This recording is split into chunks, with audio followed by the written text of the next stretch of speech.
prière.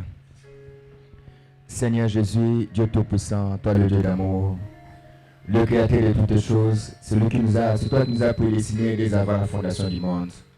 Nous étions dans tes pensées, Seigneur. Tu as quitté la gloire, tu as quitté les anges. Tu es descendu comme était un homme pour prendre notre place.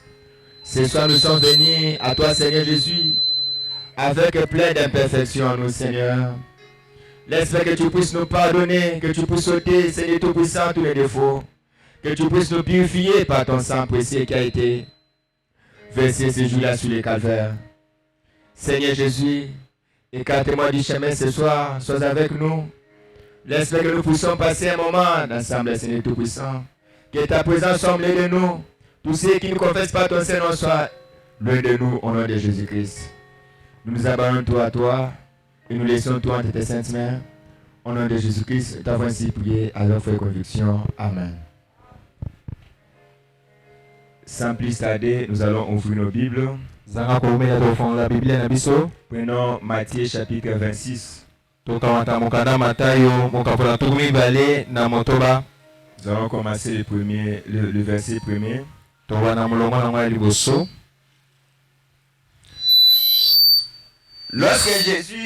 Lorsque Jésus y achevé tous ses discours,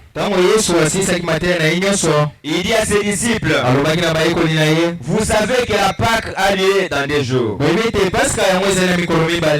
que le Fils de l'homme sera livré pour être crucifié. Alors les principaux sacrificateurs et les anciens du peuple se réunissent dans la cour du souverain sacrificateur appelé Caïphe.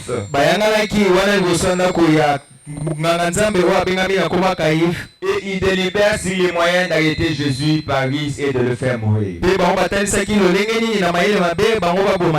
Mais il dit que ce ne soit pas pendant la fête, afin qu'il n'y ait pas de tumulte parmi le peuple. Comme Jésus était à Béthanie dans la maison de Simon le lépreux, une femme s'approcha de lui, tenant un vase d'albâtre qui renfermait un parfum de grand prix. Et pendant qu'il était à table, elle répandit le parfum sur sa tête. Allons verset 35.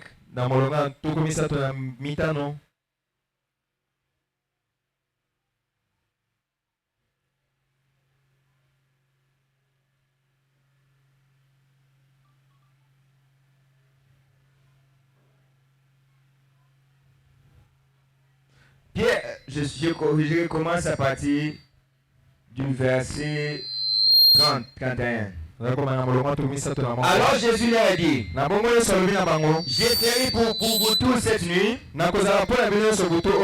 occasion de chute. Car il est écrit, je frapperai les bergers et les brebis des troupeaux seront dispersés. Mais après que je serai ressuscité, je vous précéderai en Galilée.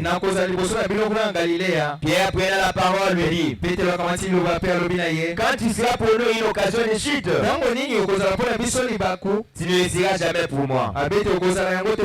Jésus lui dit, je te dis en vérité, cette même nuit, avant que le coq chante, tu me régneras 3 fois. Pierre lui répondit, quand il me faudrait mourir avec toi, je ne te régnerai pas.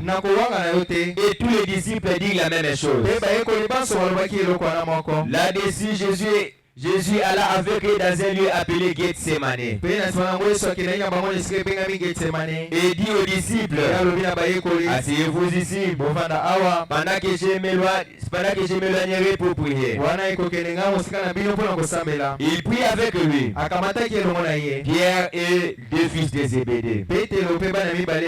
Et il commença à éprouver de la tristesse et des angoisses. Et il a dit alors, mon âme est triste jusqu'à la mort. Restez ici et veillez avec moi. Puis ayant fait quelques pas en avant, et ayant fait quelques pas en avant, il s'est jeté sur sa face et pria ainsi. Mon père, il est possible que cette coupe s'éloigne de moi. Toutefois, non pas ce que je veux, mais ce que tu veux. Que le Seigneur vous bénisse. Prenons place. Nous remercions le Seigneur Jésus-Christ de nous avoir gardés depuis le mercredi et de nous avoir accordé cette opportunité d'être ensemble ce soir. Nous allons continuer à parler de sa parole. Comme le mercredi, nous avons parlé sur le saut de Pâques. Nous avons parlé sur le saut de Pâques. Nous avons vu le véritable saut de Pâques. C'était le baptême du Saint-Esprit. C'était le signe de l'agneau qui devait revenir sur la droite. Et ce vendredi de Pâques, Frère Branham avait l'habitude de prêcher un message qui est intitulé toutefois ce jour-là sur les calvaires. Et pendant la Pâques, il y avait beaucoup de sermons que Frère Branham prêchait. Il allait dire à ses disciples, Christ n'est pas les bienvenus. Et ses yeux s'ouvrirent et reconnurent. Il y avait beaucoup de ce genre de prédications. Et comme nous sommes pendant la semaine de la Pâque, nous profitons aussi de l'occasion pour parler de ces moments. Nous profitons aussi de l'occasion pour parler quelque chose concernant la Pâque. La raison pour laquelle ce soir nous allons parler sur un message que le prophètre Branham a intitulé Ce jour-là sur le calvaire.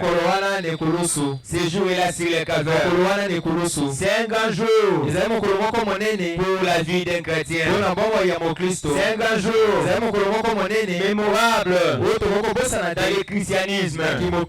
Ce jour-là, c'est le jour où toutes les promesses ont été achevées, où Dieu avait accompli tout ce qu'il devait faire en rapport pour régler la question du péché. C'était un jour tellement grand. Je commence au paragraphe 41. Ce jour-là, c'est le calvaire. Ce qui est prêché au mois d'avril, le 3 avril 59, si je ne me trompe pas. le 3 avril 59. Ce jour-là sur le calvaire. Frère Branham dit, ça peut paraître un peu hors de la saison. Ça devrait être un vendredi saint.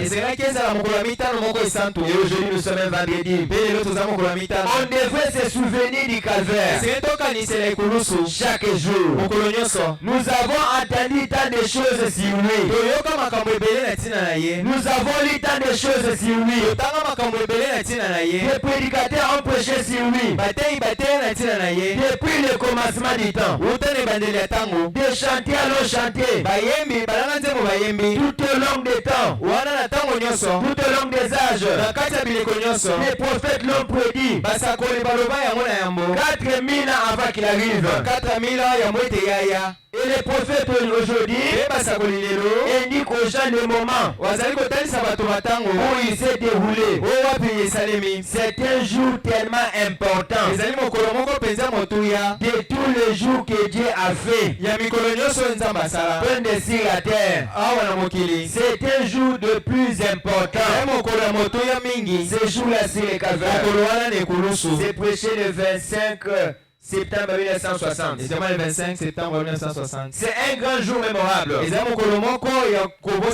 Comme nous l'avons expliqué le mercredi, l'homme était tellement perdu. dit. Moto penza bongaki. Après avoir péché, L'homme était égaré de la face de Dieu. Et le péché n'avait pas commencé sur la terre. Le péché avait commencé au ciel. Comment cela avait débuté? Il y avait les anges de Dieu. Il y avait l'harmonie au ciel. Mais avec tout cela, il y avait un ange. Il y avait l'ange de la lumière. C'était Lucifer. À cause du pouvoir que Dieu lui avait donné, il a commencé à s'inventer. Il a commencé à chercher qu'il puisse être aussi élevé. Il a commencé à envier. La jalousie a commencé là au ciel. Comme il a commencé à manifester cela, ça avait créé une rébellion. Il y avait une guerre entre les anges de Dieu et les anges qui étaient au camp du diable. Là, il était encore Lucifer. Il n'était pas encore appelé le diable. Et quand on l'a précipité sur la terre, il est tombé avec tous ces anges déchirés. Il est appelé le diable. Il est devenu le tourmenteur. Il est devenu le tourmenteur du peuple de Dieu. Mais sur la terre, il y avait un peuple de Dieu. Dans les jardins d'Éden, il y avait Adam. Il y avait aussi Ève. Ils étaient en harmonie avec la parole. Ils vivaient dans les préceptes de la parole. Et quand le diable est venu, il est venu pour les combattre. Et sa mission était atteinte. Il a séduit Ève. Ève était tombée. Adam qui reflétait la parole. Adam qui avait la divinité. Comme Ève était tombée. Comme Ève était égarée. Elle devait être exterminée du jardin d'Éden. Mais Adam n'a pas laissé Ève mourir seule. Il n'a pas voulu que Dieu puisse les tuer. Adam a cédé à sa femme. Il a accepté de suivre sa femme à la chute. Et tous sont tombés dans le péché. À cause de ce qu'ils avaient fait, cela a entraîné toute la race humaine dans la perdition. Cela a amené toute la race humaine à l'égarement total avec Dieu. À cause du péché qui était tenté dans le jardin d'Éden. Et le plan de Dieu, la manière que Dieu voulait de se produire, qu'il puisse se multiplier, ça a été bafoué. Tout le plan de Dieu était dérangé dans le jardin d'Éden. Maintenant, comme Dieu aimait tellement l'homme, comme Dieu aimait tellement l'homme, il ne pouvait pas le laisser la chute.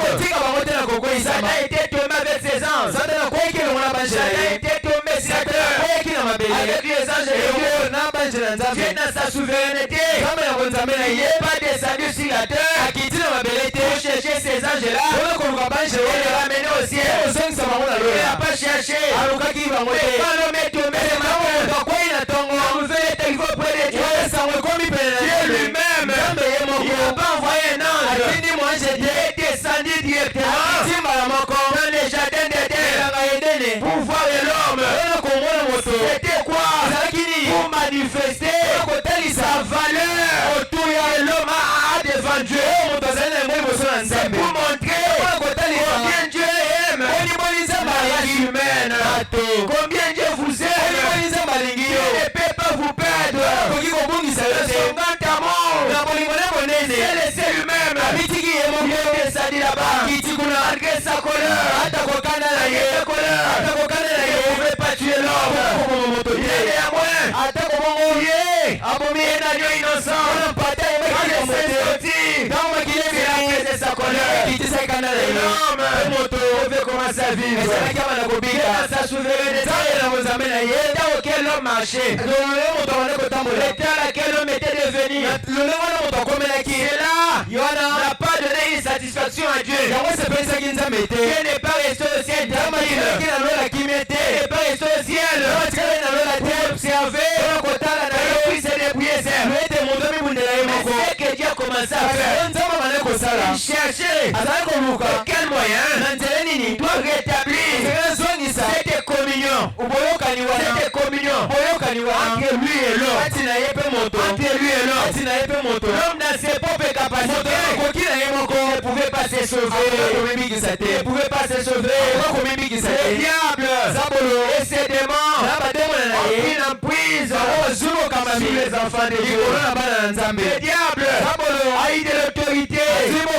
Il avait la clé du séjour des morts. Il avait la clé de la mort. Il était puissant. Peu importe ce que les enfants de Dieu pouvaient faire. Quand ils mouraient, le diable les mettait la prison. Le diable régnait. Les enfants de Dieu, le peuple de Dieu, il n'avait pas de sacrifice qui pouvait ramener le de Dieu. Et dans sa souveraineté, regardez, il chemin. Il devait chemin. Il avait créé Cana. Il devait pouvoir. Un sacrifice pour remettre la racine. Quand il a cherché à faire avec le sang des animaux, ça n'a pas marché. Les boucs, les toterrains, ça n'a pas marché. Dieu lui-même s'est décidé. Il a dit maintenant, il faut que je descende moi-même. Il faut que je descende. Quand je vais descendre, je vais racheter l'or. Je vais racheter la racine. Je vais racheter mon propre sang. Parce que l'homme avait le même sang que Dieu. Et pour être sauvé, il fallait des personnes qui avaient le même sang que Dieu. Je vais être là tes parents dans le cœur. Voilà la raison pour laquelle les anges ne pouvaient pas. Aucun d'entre nous ne pouvait sauver l'autre. Aucune personne ne pouvait verser son sang pour sauver la vie de notre personne. Ça ne pouvait pas marcher. Ça ne pouvait pas marcher. Dieu dans son amour, il est descendu sur la terre. Quand tu es venu, il n'est pas venu comme un ange. Il n'est pas venu dans l'air. Il n'est pas venu comme un esprit. Pour apparaître, on les crucifie. Pour racheter l'homme. Il n'a pas fait cela. Pour acheter l'homme, il devrait passer par toutes les étapes que l'homme traverse. Il est entré dans le ventre de Marie. Il est entré dans le sein de Marie. Il a porté pendant 9 mois. Il est sorti. Pendant qu'il était sorti, il est dans le berceau. C'est Dieu lui-même. Dans l'intérieur, il n'y avait que le sang de Dieu lui-même. Il n'y avait pas le sang de Marie en Jésus. Il n'y avait pas le sang de Joseph en Jésus. Le sang de Jésus, c'était le sang de Dieu lui-même. Alléluia. Amen. Voilà la raison pour laquelle Jésus n'est ni juif, ni gentil, ni samaritain. Pourquoi? En lui, il y avait le sang de Dieu lui-même. Il y avait le sang de Dieu lui-même. Il est venu, le sacrifice, la divinité, au service, pour mourir. Il devait mourir pour la race humaine. Il devait mourir pour nous. Il a manifesté tout cela. C'était les prophètes de Dieu. C'était des prophètes. Il devait avoir faim. Il dormait. Il pouvait prier. Mais nous aussi. L'autre fois, il a eu mal aux têtes.